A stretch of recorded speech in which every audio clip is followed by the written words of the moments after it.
Y una vez, con un anuncio, Félix me vino a presentarme una campaña. Y esa campaña me pareció que no iba a volar, me pareció espantosa y que además tenía determinados riesgos.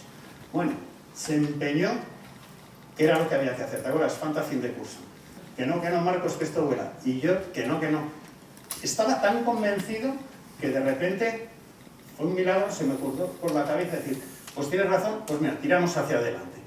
Pero simplemente por el convencimiento que él tenía. Resultado, tenía él toda la razón. La campaña fue un éxito y cuando se descubrió que era un éxito, le dije, Félix, a partir de ahora nunca me vuelvas a pedir aprobación de nada, porque estoy avergonzado. Es más, si tienes en algún momento que quieres chequear con un colega, pero no con un jefe, aprobación, vienes y lo hablamos lo que tú quieras, si crees que tienes que hacerlo, y si no, no. Y así fue ya desde entonces, más o menos. Pero hay que defender las ideas propias y no asumir los errores de otros. Otro tema interesante que he experimentado, el éxito, el verdadero driver del éxito es el éxito en sí mismo. Es decir, el éxito trae éxito. Y de verdad, no es una majadería, ¿eh? Tengo alguna majadería aquí para que veáis la diferencia. Yo me he pasado la vida desobedeciendo, como comentaba Félix. Y he podido hacerlo porque al final, desobedeciendo, han venido resultados. Nosotros, en Coca-Cola España, más que nada yo lo que pensaba es que nuestro negocio era una resultadocracia. Si damos los resultados, compramos la libertad. Y entonces la autonomía podemos tenerla porque damos resultados. Entonces, el éxito decía que facilita el éxito por la siguiente razón. Una unidad de negocio que da resultados, ¿qué sucede? Pues que tu casa matriz te aplaude y te da reconocimiento y tú te sientes totalmente seguro y encantado. Y además, no te cortan el presupuesto, porque como has dado los resultados, te siguen dando presupuesto.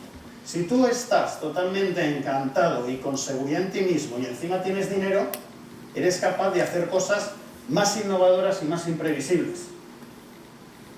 Y haciendo cosas innovadoras e imprevisibles, generalmente sueles tener más éxito que no haciendo cosas mediocres y previsibles, que son las cosas que se suelen hacer cuando una unidad de negocio está amenazada. Luego, por eso, esto es el círculo virtuoso del éxito. Sexto consejo. Tenía aquí lo de desaprender lo aprendido cuanto antes y nunca desprecies la experiencia de quien la tiene y os la puede transmitir. Un compañero nuestro, Pedro Antonio García López, un encanto, una persona muy brillante, siempre decía lo mismo. Dice, ¿con quién subirías al Everest? ¿Con alguien que ha escrito un par de libros sobre cómo se escala el Everest y nunca estuvo allí, o con alguien que ha estado ahí 20 veces? Pues yo creo que lo segundo da muchísimas más garantías. Luego, realmente esa experiencia es algo que hay que coger cuanto antes y hay que identificar quién la puede transmitir. Los modelos son una simplificación, los modelos nos entienden, nos ayudan a entender determinadas cosas, pero no son dogmas. De hecho, la mayor parte de los modelos, cuando yo los he tratado de aplicar a Coca-Cola, no han funcionado. El ciclo de vida del producto no nos funciona, la teoría de la ventaja competitiva de Michael Porter tampoco funciona, o el análisis de cartera del Boston Consulting Group no funciona con marcas como Coca-Cola. Son importantes, son interesantes, pero no son dogmas, son simplificaciones. Y uno tiene que aprender que cuando los modelos no funcionan, incluso funcionar sin modelos. Los modelos a veces son como ruedines, nos sirven para empezar, pero una vez que ya está uno trabajando, se quitan los ruedines y uno puede funcionar incluso sin modelos.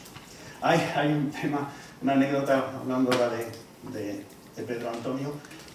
Hay gente que le importa tanto la teoría y los modelos que una vez en una discusión con un alemán, era alemán, explicándole que las cosas estaban funcionando como yo le decía, vale, lo acepto, acepto que eso funcione en la realidad, pero ¿funcionaría en la teoría? El tipo de ejemplo. Séptimo consejo. El exceso de formación académica nunca suple las carencias vitales. No necesariamente los que han llegado más altos son los que han sacado mejores notas. De hecho, muchos de ellos fueron expulsados de sus universidades. No sé cuántos se han expulsado de este curso aquí en el Instituto de Empresa, pero que ninguno. En Coca-Cola yo me he encontrado con ejecutivos míos que trabajan para mí, y en los mid-year reviews, que son cuando a mitad de año tenemos una conversación sobre cómo lo están haciendo, cómo pueden mejorar, etc. Muchos de estos ejecutivos me venían diciendo: ¿cómo puedo mejorar? Me gustaría hacer un máster más, me gustaría tal. Y siempre las soluciones que ellos venían para vencer su inseguridad era más y más y más titulitis. Eran más másters, eran más cosas. Y realmente ese no era el problema. Estaban sobradamente preparados desde el punto de vista académico. Lo que les faltaba era seguridad en ellos. Y yo muchas veces les he comentado: lo mejor que podéis hacer no es iros a Fontainebleau ni a ningún otro sitio de esos. Coger y sin dinero, sin móvil y sin tarjeta de crédito ir a África Central y volver aquí, por vuestros medios, porque eso sí que os va a hacer crecer humanamente. Y es muy importante porque esas cosas no se aprenden, se hacen con la experiencia. Yo he abierto mercados como Camboya, he abierto mercados como Vietnam, y a mí me han servido mucho más experiencias de llevar en África desde los 18 años que otras cosas que haya aprendido en escuelas. Y eso es muy importante, muy importante. Mucha gente trata de suplir esa inseguridad académicamente, y lo importante es no renunciar a cómo las experiencias vitales nos pueden hacer crecer. Octavo consejo: que no se engañen los purpose, los propósitos de las compañías. Yo creo que los propósitos, ahora que están muy de moda, es un poco el marketing de las empresas para atraer talento como el vuestro y para retenerlo. Y me resulta muy curioso analizar los valores. Todas las compañías, grabado en piedra en sus halls, te hablan de los valores de las compañías. Y lo hacen como para distinguirse. Pero si realmente lo pensáis, la mayor parte de valores de las compañías son exactamente los mismos, son convergentes. Se diferencian en poco. Además, todas hablan de integridad, de honestidad, de mejor mundo. Y si fueran cierto, ¿por qué están los bancos quebrando? ¿Por qué están esos bonus? ¿Por qué de repente, no sé, suceden todas las cosas que podemos ver que están sucediendo? La irresponsabilidad, los pelotazos, las quiebras, CEOs como los de Uber. Podéis leer todos los purpose y todos los valores de las compañías, pero sin embargo las cosas funcionan de otra manera. Pasado 1 de noviembre daba una conferencia en el Yale Club en Nueva York, y comentaba una cosa: los valores pertenecen a las personas. Los valores pertenecen a las personas, y las personas nos adquieren los valores a bastante temprana edad. Los valores, porque uno cambie de empresa y entre en el hall de otra, no cambian radicalmente. Y las personas, desgraciadamente sin principios, lo siguen siendo bajo cualquier techo. Yo, respecto a las compañías, lo que realmente apuesto es por la transparencia. Y ese para mí va a ser, en este siglo, en el siglo XXI, yo creo que va a ser el valor más importante. Y esa transparencia ha estado evolucionando a lo largo de las décadas. Cuando yo era pequeño y empezaba a trabajar en las compañías solamente eran transparentes respecto a sus productos. Tú explicabas cómo fabricabas tu producto, en qué consistía, cuáles eran sus ingredientes, o cómo podías hacer un zapato o un coche. Y había transparencia respecto a los productos. Cuando la gente quería saber datos ya de tu empresa, no de tu producto, la respuesta que generalmente las compañías daban es: el que quiera saber de mi empresa, que compre acciones y que venga al consejo de administración o la junta de accionistas. Pero nosotros no tenemos, es un tema privado. Lógicamente, esto desapareció muy pronto cuando hubo aquel escándalo de esa compañía que se les pilló, pues cosían balones, niños, creo que era en Pakistán, etc. Y ya eso se cayó. Y ya las compañías entendieron que tenían que ser transparentes, no solo con el producto, sino también con ellas mismas. Cuáles eran sus valores, cómo fabricaban, etc. Bueno, el tercer paso que va a llegar es que la gente va a querer saber ya no cómo son las compañías, sino cómo son los ejecutivos. ¿Qué piensan? ¿Qué hacen? ¿Cómo son sus comportamientos? Cuando esto llega, la primera reacción es decir, eso es un tema privado. Bueno, lo mismo que se decía entonces. Pero la transparencia va a llegar a eso también.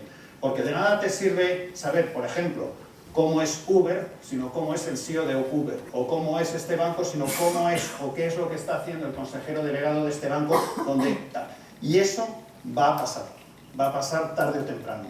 Luego tenemos, si alguna vez llegáis a ejecutivos de altos de compañías, esa parte de privacidad va a ser algo a lo que vais a tener que renunciar. En resumen, desconfiad tanto de propósito, da igual los propósitos de las compañías si estáis dispuestos a entrar a trabajar en ellas y a cambiarlos, por supuesto, para bien. Noveno comentario, hablando de marketing por un momento. Yo creo que el marketing no ha sabido hacer marketing de sí mismo y se está autodestruyendo. Vemos que cada vez tiene menos relevancia el marketing en general y existe una creciente desconfianza sobre los que hacen marketing. Somos un poco como vendedores de coches usados. La publicidad, paradójicamente, se ve como algo que miente. Y a mí eso me preocupa, porque la gente confía más en los contenidos que en la publicidad. Si tú ves un artículo en una revista, pues dices, esto lo he leído y es serio. Y sin embargo, en esa misma revista, en la página de al lado, ves un anuncio y dices, bueno, esto es publicidad, me están engañando. Y es totalmente lo contrario, porque la publicidad por ley no puede mentir. No puede mentir, porque es un contrato. Si una publicidad está mintiendo, yo puedo coger esa hoja de la revista, irme a un juzgado y decir que me devuelvan el dinero o lo que sea a esa compañía. Sin embargo, el artículo sí puede mentir. Y la gente le da más credibilidad al artículo que a la publicidad. Curioso. Curioso. El sector, que además vive de la publicidad, no está cuidando ese producto. Los medios, las propias revistas, viven de vender páginas de revista, de vender páginas de publicidad, y no cuidan esto. Esto que os estoy contando, que debería de ser conocido por todo el mundo, lo mismo en un anuncio. En un anuncio, cuando tú ves algo no se puede mentir, pero en el contenido luego del programa, una presentadora te dice que con eso crece el pelo y te lo puedes creer, porque al final eso es libertad de expresión. Luego, en este sentido, los propios medios que viven de la publicidad no le están prestando demasiada atención, y las agencias también, que viven de la publicidad, muchas veces cruzan esa fina línea entre lo que es la información, la cosmética, la exageración, cuando no el engaño. En la Academia de la Publicidad, en donde yo estoy ahora, comentaba antes con Félix, de vicepresidente, me han sorprendido determinadas cosas, porque incluso dentro de la Academia de Publicidad, en los propios estatutos, no se le da, yo creo, la importancia que debería de tener. Se habla que la publicidad es una disciplina efímera. Y yo cuando digo, pero una disciplina efímera, más efímero, ¿sabéis cuántas canciones se pueden estar componiendo al día?